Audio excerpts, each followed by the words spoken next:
Aujourd'hui, nous recevons un jeune entrepreneur ivoirien, Basseli Yorebi. Vous êtes le fondateur de la start-up Social Spot. Vous êtes aussi le créateur de ConnectX.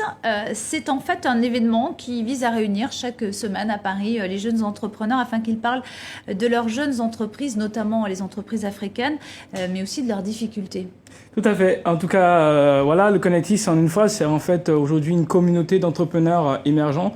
Et l'idée est née à Abidjan. Abidjan, c'est la capitale de la Côte d'Ivoire en Afrique. Capitale économique. Capitale économique. Donc l'idée, c'était en fait finalement, puisqu'on n'avait pas d'écosystème assez mature, de en fait créer une communauté de personnes avec une grande ambition et passionnées par l'univers des startups. Et on s'est dit, si on l'a fait en Côte d'Ivoire pendant 3 ans, pourquoi pas l'exporter à l'international? Parce que finalement, quand on regarde la plupart des initiatives aujourd'hui dans le domaine des startups, c'est des initiatives américaines ou françaises ou de d'autres pôles du Nord qui viennent dans le Sud. Mais finalement, il n'y a jamais quelque chose de bon qui vient du Sud pour vers le Nord. Alors justement, vous êtes venu ici à Paris pour trouver un écosystème plus favorable parce que votre projet de borne Wi-Fi gratuit pour tous en Côte d'Ivoire n'arrivait pas à trouver des financements, n'arrivait pas à être, comme on dit, implémenté en mauvais français.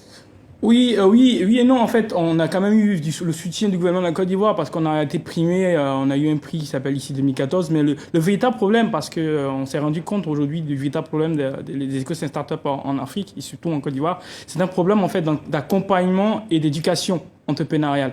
Parce que bien vrai qu'on avait un peu de financement, on n'avait pas assez d'encadrement pour pouvoir développer notre activité à l'international et c'est pour ça qu'on est venu ici en France. Alors Basseli Yorebi, une question d'un fan de la page Facebook Gildas Christian. Il nous dit comment on fait pour permettre l'accès Internet aux populations des zones les plus reculées d'Afrique où la connexion Internet est quasiment impossible. Alors, mais pour faire ça, il faut un modèle. Et nous, on a trouvé le modèle. Le meilleur modèle, c'est de en fait mettre en relation des annonceurs et ces personnes qui n'ont pas accès à Internet. En fait, c'est une application voilà, sur les téléphones portables qui permettrait en fait aux annonceurs de se dire, ok, nous on donne gratuitement accès à Internet aux populations reculées, mais que derrière, ces populations puissent consommer nos publicités. Et derrière, c'est un commerce quand même équitable parce que les populations reçoivent Internet gratuitement et en même temps, ces annonceurs peuvent passer la publicité.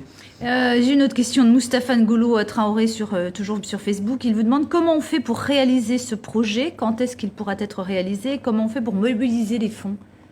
Alors, nous, ce qu'on a fait finalement, on est venu ici en France, mais on était obligé de faire un pivot parce que en France, Internet, c'est pas vraiment un besoin à part la Creuse. Donc finalement, on s'est dit que dans notre modèle, puisqu'on parle de bons plans, on va faire de notre réseau ce qu'on appelle une marketplace de bons plans en particulier, et que derrière, en deuxième étape, puisqu'on a aussi un marché de niche, on pourra en fait, avec une deuxième levée de fonds, à partir d'ici, bien sûr, se développer peut-être aux États-Unis et récupérer tous ces fonds-là avec les investisseurs américains et français et développer cette activité en Afrique, parce que c'est pas évident. Vous l'avez dit, vous avez l'impression que l'écosystème n'est pas bon en Côte d'Ivoire. Il manque de l'éducation, il manque des financements, des tuteurs, des banques aussi. Quelles sont les mesures à prendre pour améliorer cet écosystème? Alors, très belle question. En fait, la mesure pour pouvoir développer un tel écosystème, en fait, d'abord, il faut qu'il y ait une initiative du gouvernement, une véritable initiative, et que finalement, on ne cherche pas à mettre en place un écosystème sans des acteurs qui connaissent ce que c'est les startups. Parce que une startup, c'est un état d'esprit. Parce que même en France, je me suis rendu compte qu'il y a des gens qui ne comprennent pas et qui ne saisissent pas c'est quoi une startup. Donc l'idée, c'est d'abord fédérer tous les acteurs, banques, écoles, universités et tous les acteurs, gouvernants, entrepreneurs aussi, à fort succès. Un exemple ici en France, on a Xavier Niel qui aujourd'hui encadre les jeunes. Donc récupérer ces gens qui ont déjà réussi dans le domaine des startups et pour transmettre ce que les anglophones parlent de retour à l'envoyeur, c'est-à-dire transmettre cette connaissance-là à la jeunesse. Parce que sans ces acteurs que j'ai cités, on ne peut pas développer un écosystème. Très brièvement, on voit ça et là plein d'initiatives en Afrique, mais on a l'impression que c'est à chaque fois des initiatives isolées, que ça manque de coordination.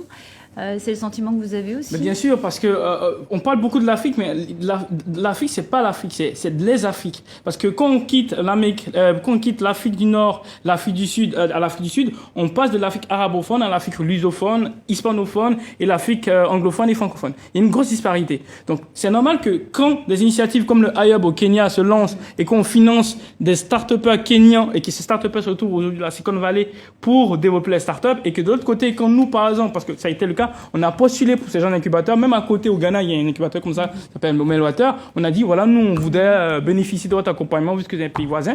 On n'a pas bénéficié parce que nous, on parlait français. Nous, on dit, écoutez, vous parlez français, nous, on est focus que sur les entreprises anglophones parce que ces entreprises ont le mindset qu'il faut. Et bien donc, ce qu'on comprend, c'est qu'il faudrait une initiative francophone, une initiative de la francophonie pour aider donc ces jeunes entrepreneurs. Merci à Basseli Yorebi d'être venu sur le plateau de TV5 Monde. Merci à vous. Et on va se quitter justement, Basseli, avec une image qui va vous plaire, une nouveauté. La nouvelle tablette congolaise a été lancée, elle s'appelle VMK Elikia HD.